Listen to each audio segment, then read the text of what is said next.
बहुत बड़ी बात है कि हमारे बुजुर्गों ने बड़े समय के बाद में जवान अवस्था से लेकर के आज बुढ़ापा आ गया, क्योंकि 50 वर्ष में आजकल तो महाराज बुढ़ापा आ जाता है? और हमारे युवा भाइयों ने मिलकर के इस ज्ञान रूपी गंगा को, श्रीमद् भागवत रूपी ये गंगा है, इसको आपके इस गांव में बुलाया। आप लोगों को कैसा महसूस हो रहा है? अच्छा लग रहा है या नहीं लग रहा है? क्योंकि अब आप ये तो जानते ही हैं कि 50 वर्ष हो गई और 50 वर्ष में कुछ शंकाएं भी, आपको इस कथा में शंकाएं ज्यादा होंगी।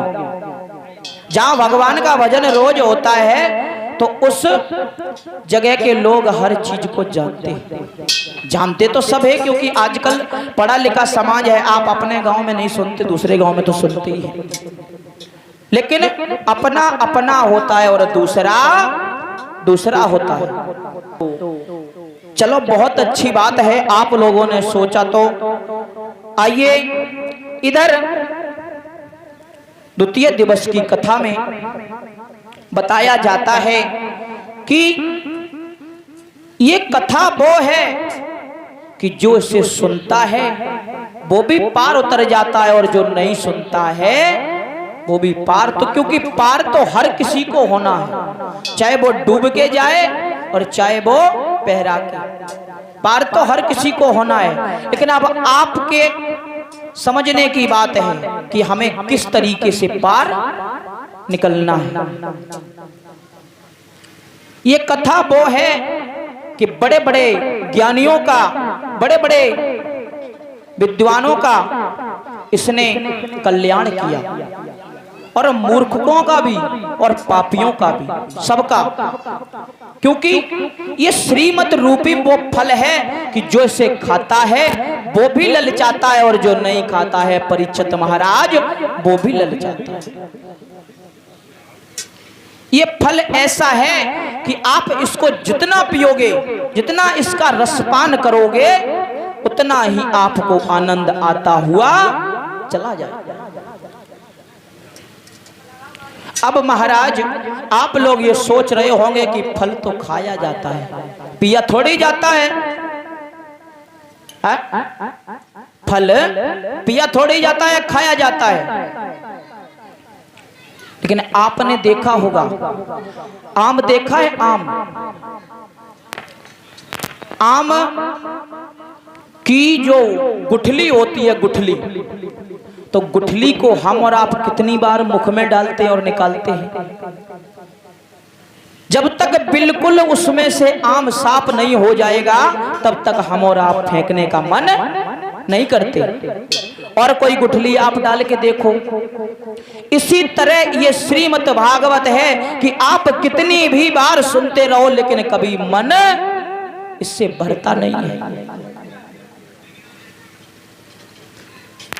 तो बड़ी सुंदर बात है, बड़ी खुशी की बात है आपके गांव के लिए, और हमें भी लग रहा है क्योंकि आप लोगों ने इतना सुंदर अवसर देख करके अपने गांव में श्रीमद् भागवत रूपी जो गंगा आपके इस गांव आलमपुर में बह रही है, तो सभी भक्तों से हमारा कहना है कि अपने अपने गृह कार्य से निवृत्त होकर के और अतिशीघ्र ही कथा पांडाल में आने की कृपा करें तो बड़ी महान कृपा होगी।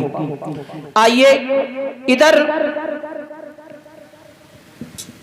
श्री सूत जी महाराज 88,000 ऋषियों को कथा श्रवण कराते हैं परीक्षित महाराज।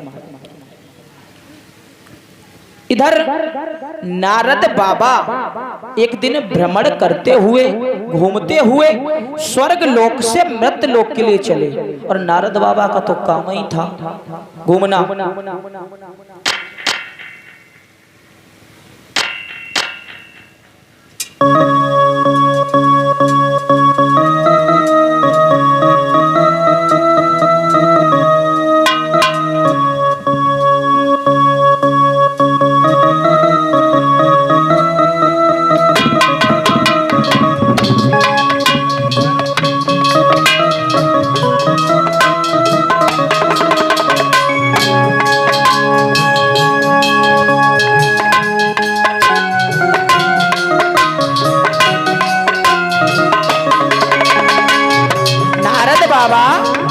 मृत लोक के लिए चले, सभी लोग बोलेंगे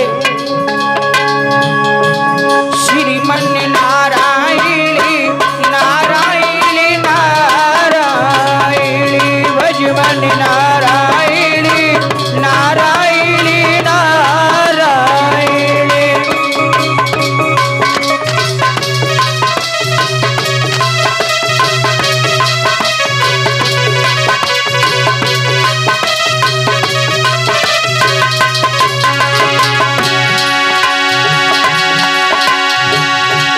भजमन नारायणी नारायणी नारायणी भजमन।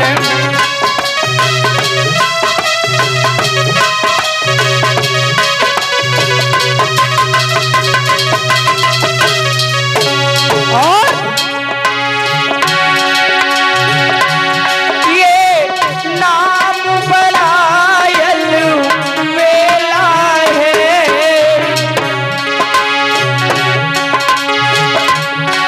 ये नाम बलायल वेला है, लगता नहीं पैसा देला है। भजमन नारायणी नारायणी नारायणी।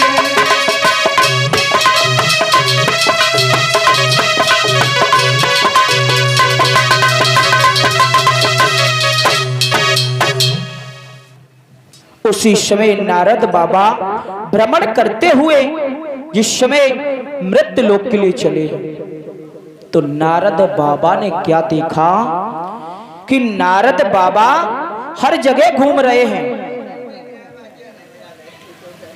वृंदावन गए, काशी गए, प्रयागराज गए, हर जगह नारद बाबा घूम रहे हैं, लेकिन देखा कि किसी के मन को कोई शांति, कोई किसी की बुराई कर रहा है उसी में खुश है, कोई किसी की बड़ाई कर रहा है, कोई इससे परेशान है कि हमारे परीक्षित महाराज बहुत पढ़ रहे हैं, इन्हें कैसे निकाल, इनके नीचे कोई ऐसा गड्ढा खोद दे जो अपने आप गिर जाए। तो हर किसी को हर व्यक्ति गिराने में लगा हुआ है। तो नारद बाबा ने देखा कि प्राणी अगर कोई काम कर रहा है और अगर वो अच्छा हो गया, आपने सोचा कि हम या भैंस ले लें या गाय ले लें या मकान बनवा लें, अगर वो टाइम से बन गया तब तो ठीक है। तब क्या कहा कि मैंने कर लिया, मैंने, और मैं शब्द बहुत खराब होता है महाराज। कहा मैंने कर लिया, अगर कोई काम बिगड़ गया तो भगवान की मर्जी थी तो बिगड़ गया।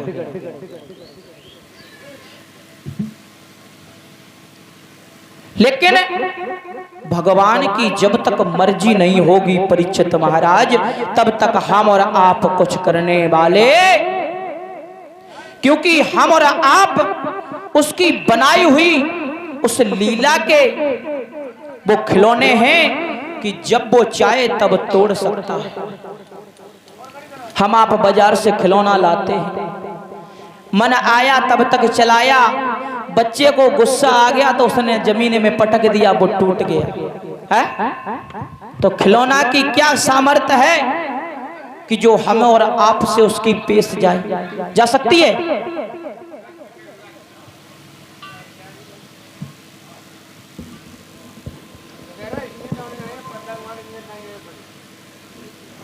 लेकिन प्राणी मैं के चक्कर में बहुत पड़ा हुआ है।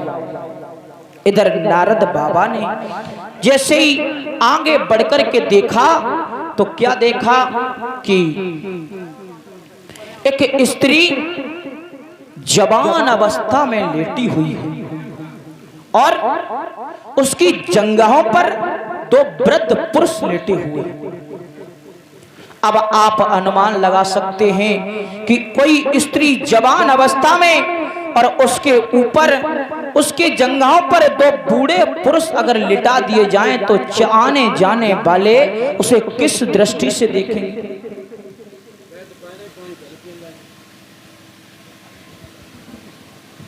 उसी समय महाराज नारद बाबा जब पास में पहुंचे, नारद बाबा ने ये दृश्य देखा।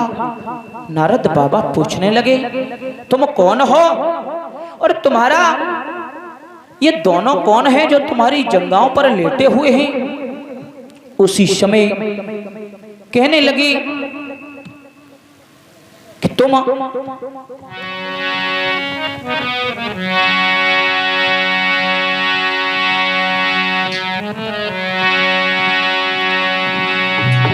नारद बाबा को समझाती हुई मैया भक्ति कहने लगी,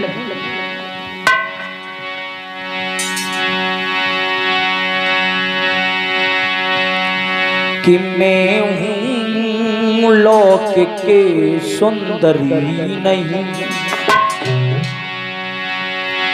कि मैं हूँ लोक की सुंदरी नहीं, सब मुझे भक्ति बतलाते हैं।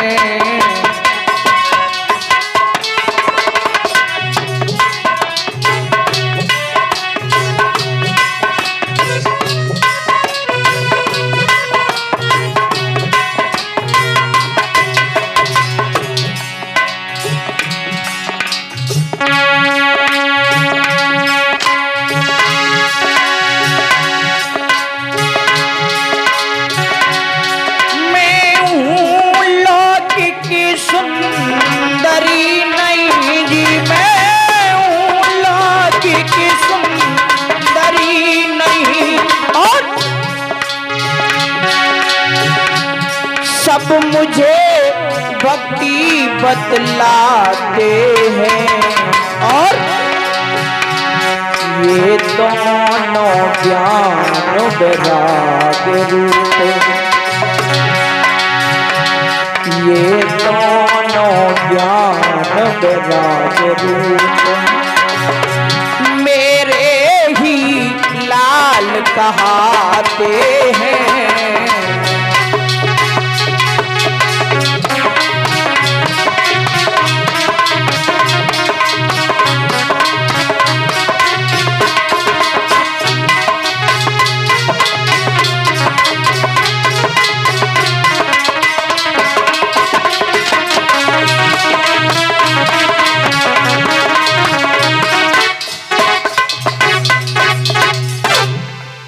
कहने लगी कि मैं कोई सुंदरी नहीं हूं, मैं भक्ति हूं, और ये दोनों जो मेरी जंघाओं पर लेटे हुए हैं, ये दोनों ज्ञान और वैराग मेरे दो पुत्र हैं। उसी समय परीक्षित महाराज कहने लगे, ये मैं क्या सुन रहा हूं? पुत्र जो जवान अवस्था में होने चाहिए उनके ऊपर वृद्धापन है, और आपके ऊपर जो वृद्धापन होने चाहिए वो आप जवान अवस्था में है।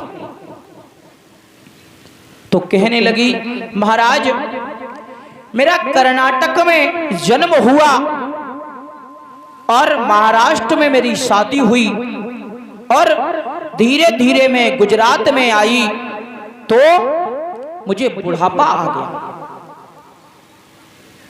जैसे ही मैं चलते चलते श्री धाम वृंदावन में आई तो मैं जवान हो गई, और मेरे ये दोनों ज्ञान और वैराग जो पुत्र हैं ये दोनों बूढ़े हो गए।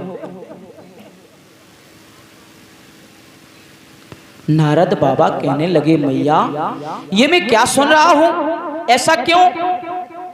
बोले ऐसा इसलिए कि आज के युग में भक्ति तो हर व्यक्ति करना चाहता है, लेकिन न किसी को ज्ञान है, और जब ज्ञान नहीं होगा तो वैराग अपने आप नहीं होने वाला। जब ज्ञान नहीं है तो वैराग कैसे हो जाएगा? और जिस व्यक्ति को ज्ञान हो जाएगा तब तो उसे वैराग हो जाएगा। अब आपको ज्ञान हो गया कि संसार में कोई किसी का नहीं है। जब भक्ति हो जाएगी, और भक्ति होने के बाद ज्ञान, तो जब तक ज्ञान नहीं होगा तो भक्ति कहां से होगी? और भक्ति होगी तो ज्ञान तो बढ़ेगा ही, और ज्ञान बढ़ेगा तो वैराग होने वाला जरूर है। उसी समय नारद बाबा ने कुछ जल के छींटे लिए, उनमें मारे, लेकिन कुछ समय के लिए वो पुनः उठ कर के बैठे, थोड़ी देर के बाद में फिर बेहोश हो जाते हैं। नारद बाबा सोचने लगे क्या बात है। धीरे धीरे नारद बाबा बोले ठीक है मैया, मैं इनके लिए कोई उपचार जरूर लेके आऊंगा। तो नारद बाबा चले। इधर क्या देखा कि ब्रह्मा जी के जो 4 पुत्र थे, सनक सनातन सनंदन एवं सनत कुमार, पहला ही अवतार है हुआ विश्व में आन। तो ब्रह्मा जी के 4 पुत्र मिल गए। कहने लगे नारद बाबा, आप तो दूसरों की हंसी छीड़ने वाले, और आज आपके मुख पे खुद उदासी है, ऐसा कारण क्यों? इसका मतलब क्या है? आप तो खुद ही दूसरे की नींद प्यास भूख सब हराम करते हो। हा? आज वो हमें आपके चेहरे पर समझ में आ रही है। नारद बोले महाराज, बात कुछ नहीं है, बात यह है कि मैं घूमते घूमते ये श्रीधाम वृंदावन में गया तो मैंने क्या देखा कि वहां पर एक युवती बैठी हुई है और उसके पुत्र, इधर मैया पर जवानी है,